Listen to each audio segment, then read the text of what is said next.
ध्यानाभ्यास के लिए कृपया अपने नेत्रों को बंद कर लीजिए। अपना मुख अपनी ओर कीजिए। इतने मात्र से आपको अनुपम शांति प्राप्त होती है। सुखद अनुभूति होती है।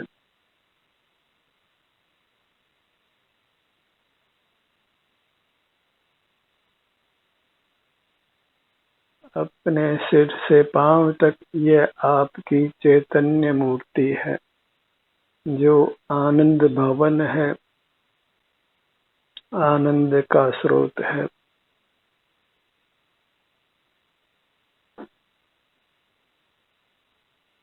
इसी से युक्त रहना है।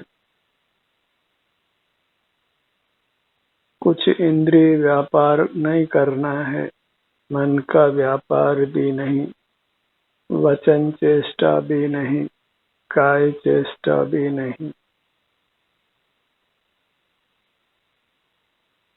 केवल अपने सन्मुख रहने मात्र से ही हमें अपूर्व सुख शांति का अनुभव होता है, जिसके लोक में कोई उपमा नहीं है।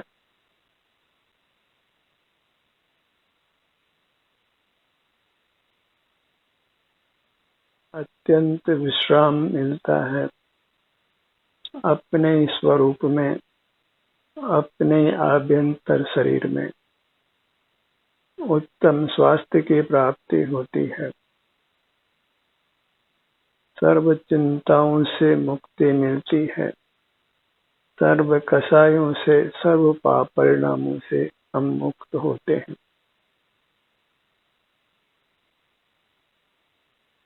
ध्यान ही एकमात्र मोक्ष का मार्ग है। उसमें बस अपना मुख अपनी ओर करके रहना होता है। बाहर से ध्यान हटाकर अपना ध्यान अपने शरीर मात्र में लगाना होता है।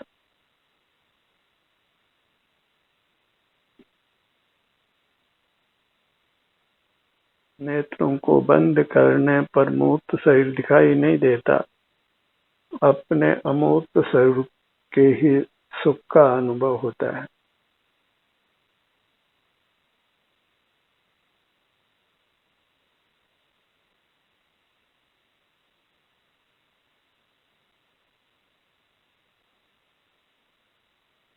दृढ़ संकल्प करके अपना मुख अपनी ओर रखिए।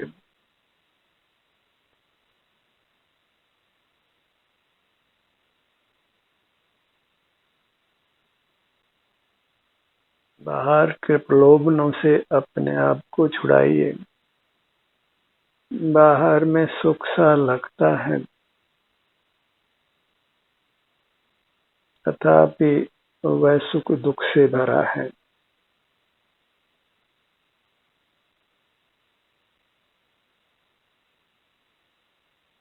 अपने सन्मुख होने से ही हमें वास्तविक सुख शांति मिलती है।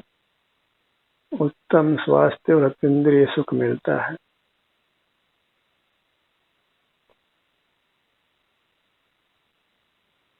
सिर से पांव तक यह हमारी अमूर्त काया बड़ी है। इसके किसी भी भाग में आकर सुख शांति को भोगिए। इसी में विचरण करिए अत्यंत स्वाधीनता से।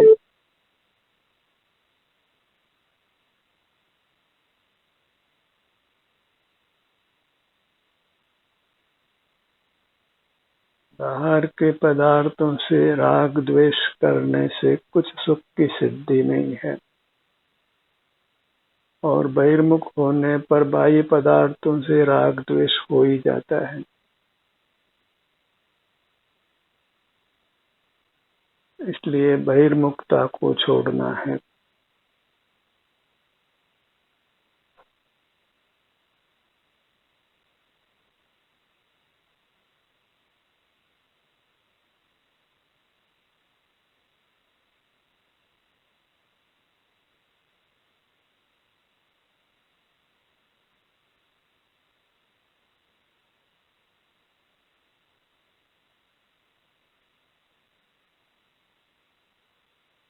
प्रत्येक जीव अंतरंग में परमात्मा है। बस अंतरंग दृष्टि से ही परमात्मा व्यक्त होता है, प्रकट होता है।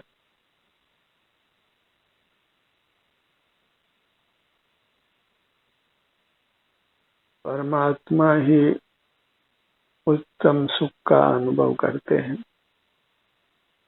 उनको किंचित भी दुख नहीं होता। वे बाह्य जगत से प्रभावित नहीं होते। बाह्य जगत को देखते जानते नहीं हैं। सुख के लिए बाह्य पदार्थों को देखना जानना बंद करके केवल अपने से युक्त रहना है। यही इंद्रिय संयम है। इसी से जीव को वास्तविक सुख शांति मिलती है।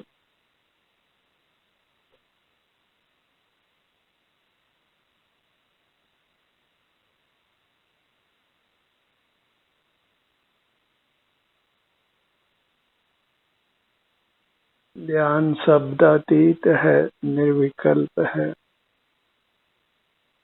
केवल अपने सुख शांति के अनुभव रूप है।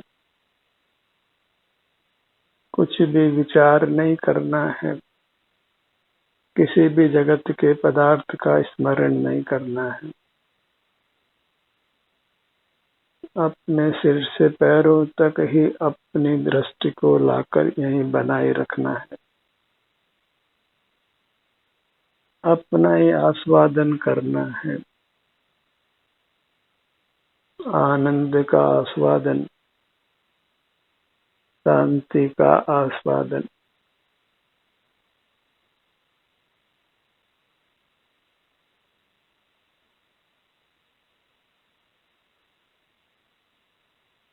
जो कुछ अप्रिय संवेदना अभी अपने शरीर में मौजूद है, वह अपने सन्मुख बने रहने से शीघ्र ही समाप्त होती है।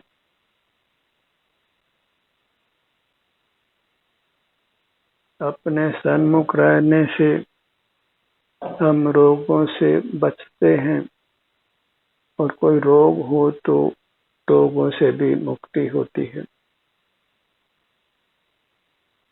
इसलिए प्रिवेंशन भी यही है और क्योर भी यही है, और इसमें किंचित भी पराश्रय नहीं है। और जहाँ पराश्रय है वहाँ जोखिम बहुत है। दुख की संभावना ही अधिक है।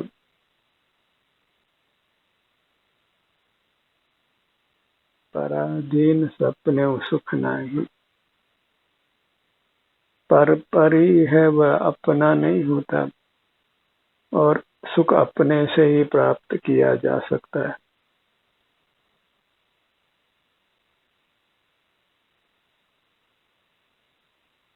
पर से सुख की आशा ही हमको बहिर्मुख रखती है, अपने सुख से वंचित रखती है। इसलिए पर से सुख की आशा को छोड़ना है।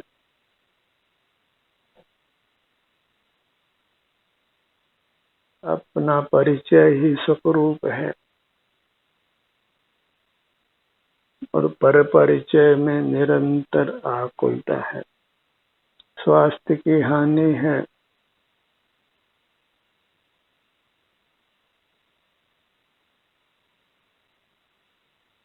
अपने ध्यान को अपने सिर के भाग पर लाइए।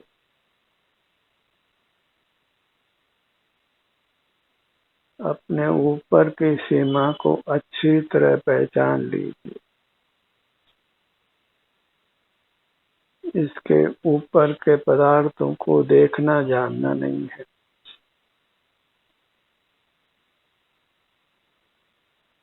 अपने ध्यान को अपनी पगतलियों पर लाइए। अपनी नीचे की सीमा को अच्छी तरह पहचानिए।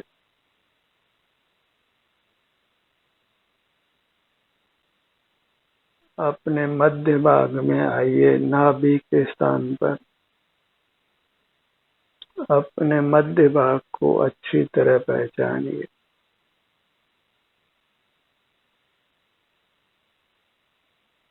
अपना ये उत्तम लोक है।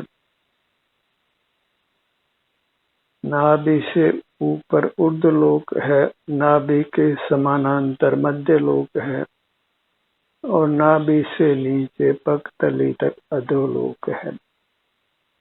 इस प्रकार ये हमारे 3 लोक हैं जिनके हम अधिपति हैं। त्रिलोकीनाथ हैं, त्रिलोकी नारायण हैं। हम स्वयं ही अपने परमेश्वर हैं, शिव स्वरूप हैं, शिव हैं।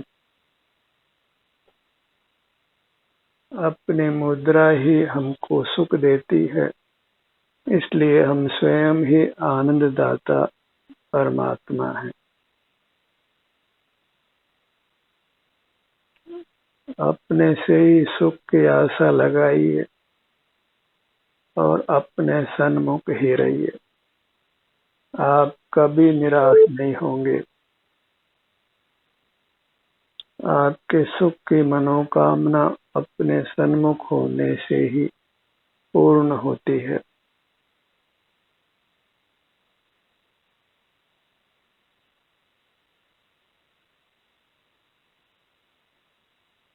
अपने अंग उपांगों को ध्याना है, अनुभव करना है।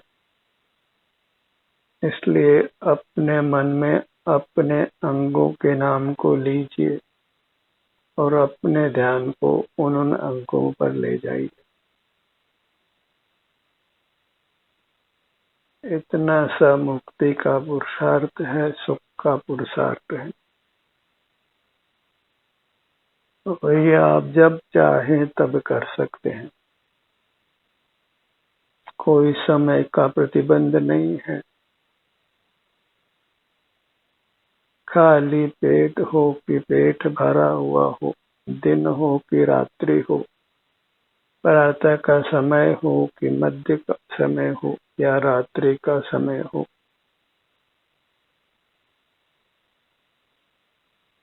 जब भी आपको सुख शांति चाहिए तो अपने अंगों का नाम स्मरण करके अपने ध्यान को अपने अंगों पर ले आइए।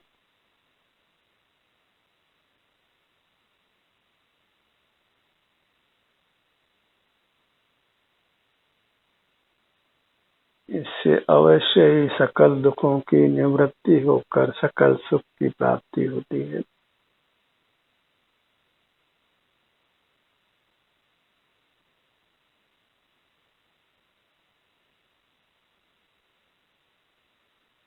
कोई जोखिम नहीं है,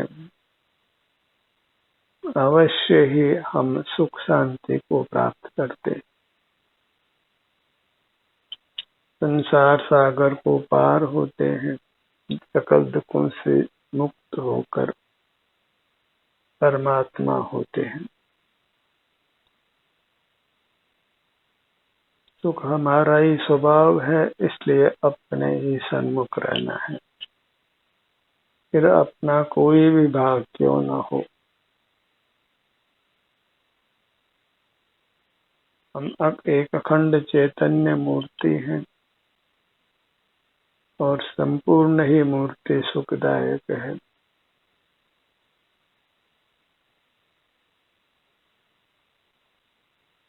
किसी भी भाग पर आए तो हमें उत्तम सुख का ही अनुभव होता है।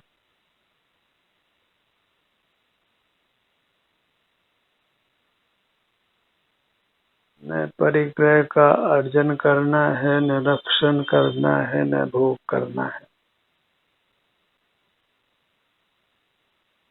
परिग्रह ही वास्तविक पाप है और उसकी उत्पत्ति बहिर्मुखता से होती है।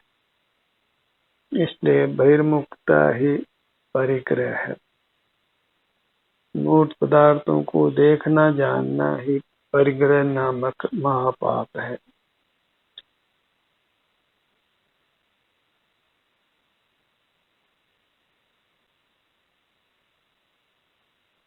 अनुभव का समय बढ़ता जाए तो फिर हम सकल मूर्त कर्मों का नाश कर परमात्मा हो जाते हैं।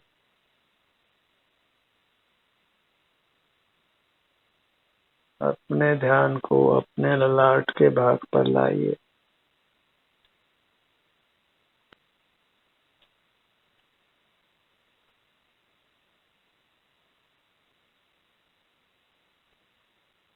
अपने में इतना मगन रहना है कि बहिर्मुख होने के लिए बिल्कुल फुर्सत नहीं हो।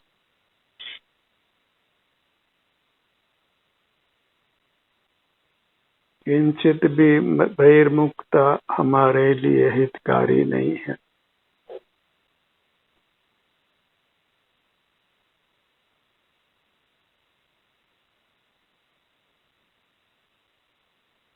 अपने ध्यान को अपने ललाट भाग पर लाइए।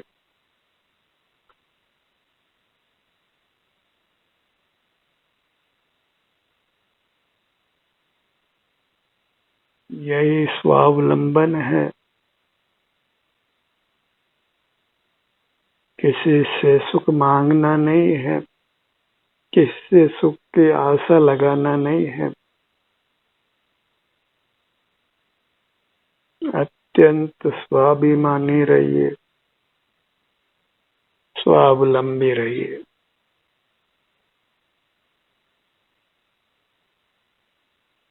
बहिर्मुख हो तो कोई हमसे अच्छा और कोई हमसे हीन लगता है।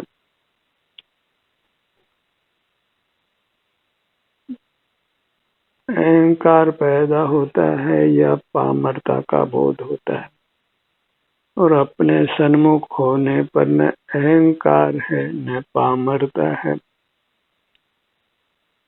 अपने सम्मान की रक्षा करना है।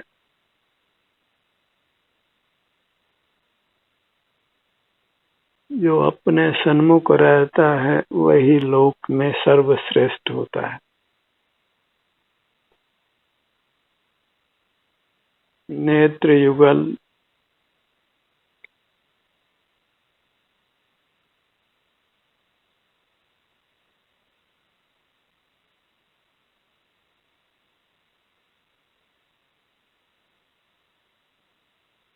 अपने को अपने सन्मुख रखने का प्रयत्न करिए।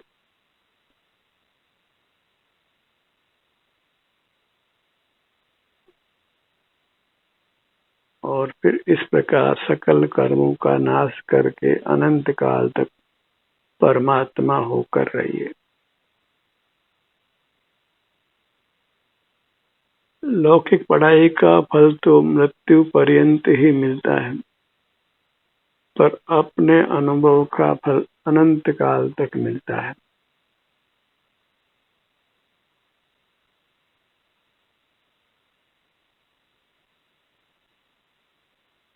अपने दोनों कानों के भाग पर आइए।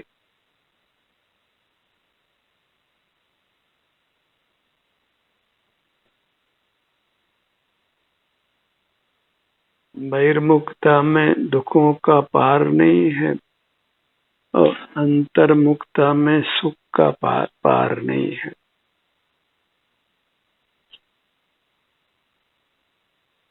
एक और दुखों का सागर है और दूसरी ओर सुख का सागर है।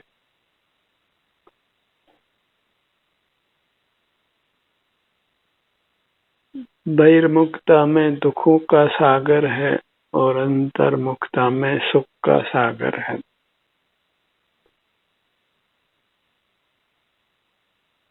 कर्ण युगल दोनों कानों का भाग।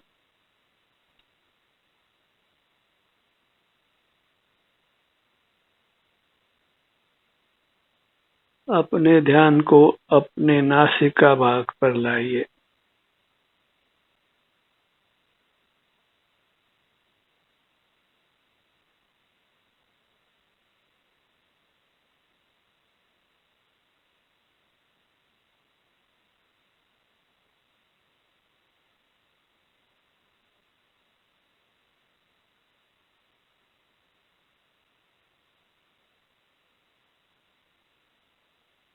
अपनी अमूर्त काया में ठहरना है,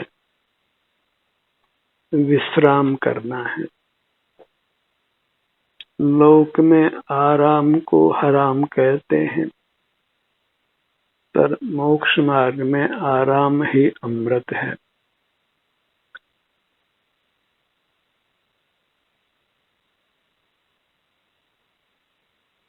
आराम करना ही जीव का स्वभाव है।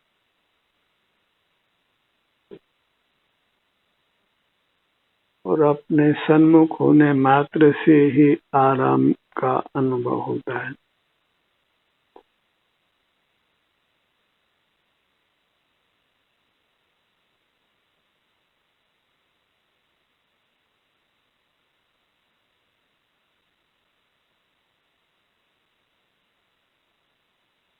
अपने ध्यान को अपनी नासिका भाग पर लाइए।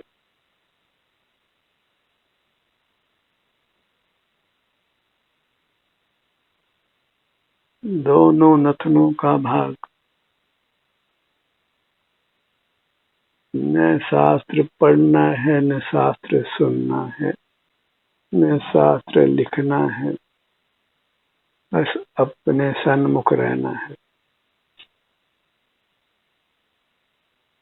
न अंतर्जल्प चाहिए, न बहिर्जल्प चाहिए।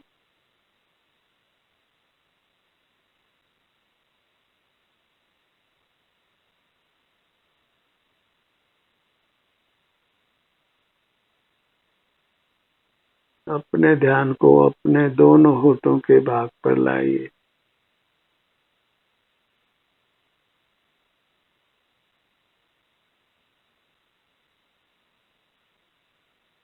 दंत पंक्ति,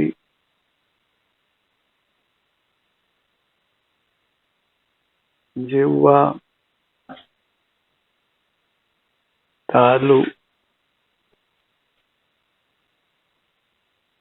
कंठ का भाग,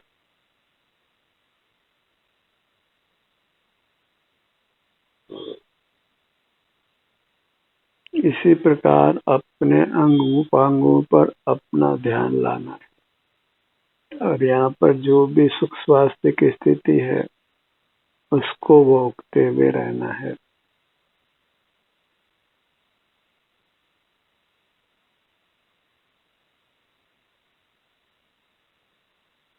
कंठ का भाग, गर्दन का भाग,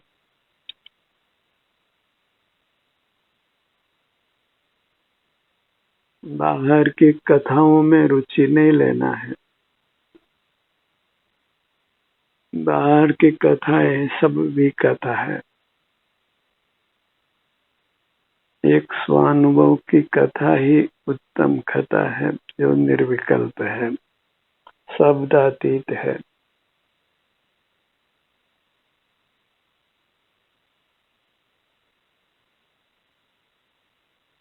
गर्दन का भाग,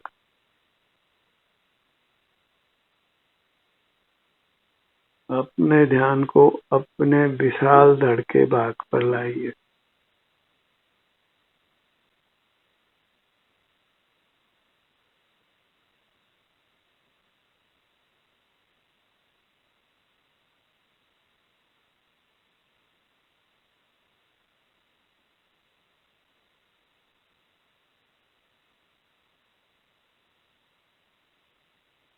सीने का भाग,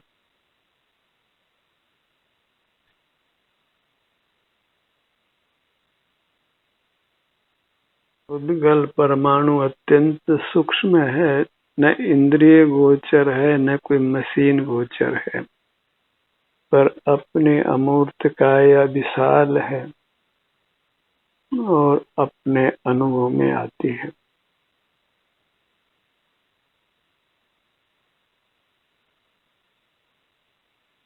अपने ध्यान को अपने पेट के भाग पर लाइए।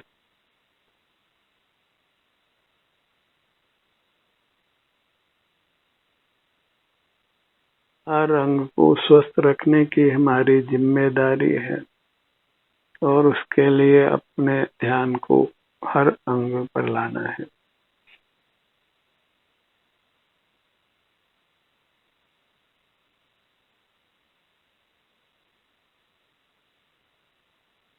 अपने पीठ के भाग को अनुभव में लीजिए।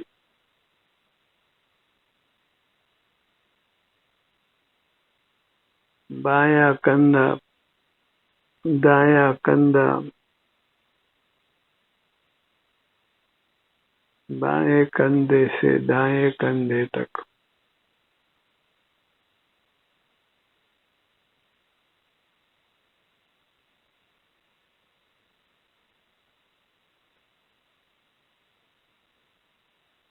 यह जीव अमूर्त होने पर भी महान सुख से भरा हुआ है, एकांत सुख स्वरूप है। पुद्गल के साथ मिलकर ही इसकी नाना दशाएं होती है, अन्यथा जीव केवल आनंद स्वरूप है। अपने ध्यान को अपनी दोनों भुजाओं पर लाइए।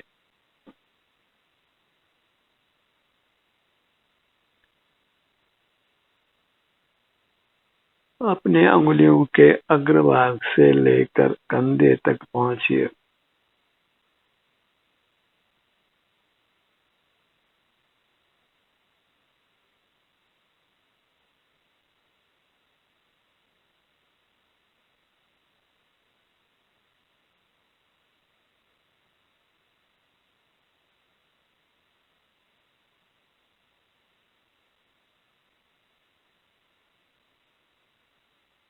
दाहिनी भुजा,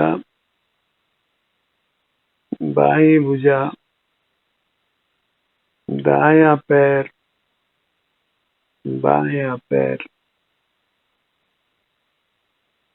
पूरी मूरत।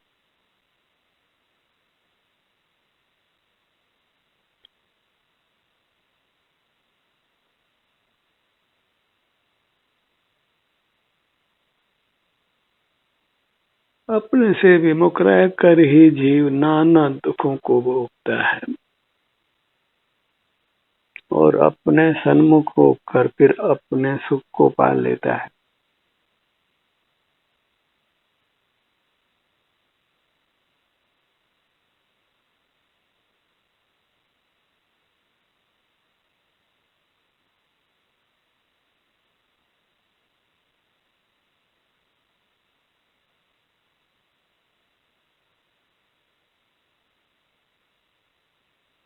इस प्रकार अंतर्मुख रहने का ही सतत प्रयत्न करिए। अपने अंग उपांगों के आश्रय से अपना समय व्यतीत कीजिए। ध्यान का ये सत्र यहीं समाप्त होता है। आपकी सहभागिता के लिए धन्यवाद।